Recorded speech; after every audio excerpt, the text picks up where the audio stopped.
कथा सुनने से फायदा क्या है? लो अब इन भाई साहब को क्या बता दें? प्यारे बेटा घाटा बताओ, घाटा क्या है? आप कहोगे कि ये उत्तर विचित्र है। कथा सुनने का पहला फायदा तो यह है कि सबसे पहले तो हम मानव बनते हैं कथा सुनकर।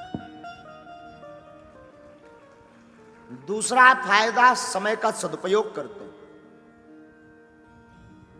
काम तो जिंदगी भर रहना है, 3 घंटे बैठ करके राम चर्चा करते हैं तो मन, बुद्धि और चित्त ये हमारे पवित्र होते हैं। चौथा फायदा,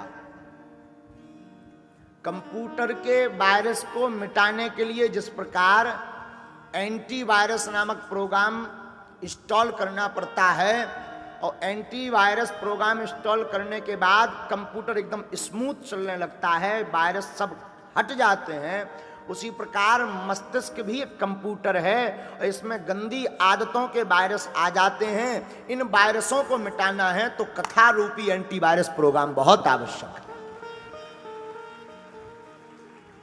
यह फायदा है कथा सुनने का। फिर आप कहोगे महाराज एक बार सुन लें, बार बार क्या जरूरी है? देखो साहब, कंप्यूटर में अगर एक बार आप एंटीवायरस प्रोग्राम इंस्टॉल कर लो और सब वायरसों को खत्म कर दो तो 2-4 दिन बाद फिर नए आ जाते हैं।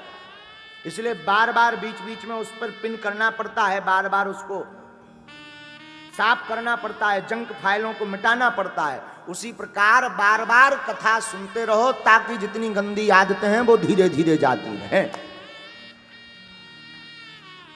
इसलिए कथा जरूरी है। बोलो सीताराम, जोर से बोलो और जोर से बोलो। आपने एक प्रश्न और किया, आध्यात्मिक होना क्या जरूरी है? जी,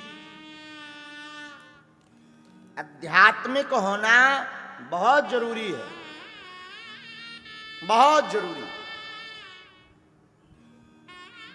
जीवन को व्यवस्थित जीना है तो आध्यात्मिक होना बहुत आवश्यक है। व्यवस्थित का मतलब देखो, बिस्कुट प्लेट में 2 प्रकार से रखी जा सकती है।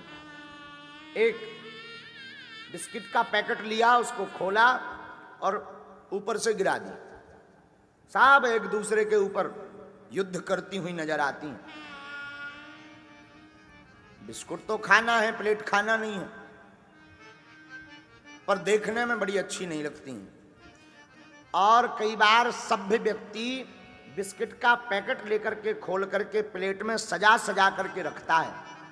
समय जरूर लगता है, खाना बिस्किट ही है, पर देखने में बहुत अच्छी लगती हैं। उसी प्रकार जीवन को अगर व्यवस्थित बनाना है, अच्छे ढंग का बनाना है, बहुत ढंग से जीना है, समय का सदुपयोग करना है तो आध्यात्मिक होना बहुत आवश्यक है।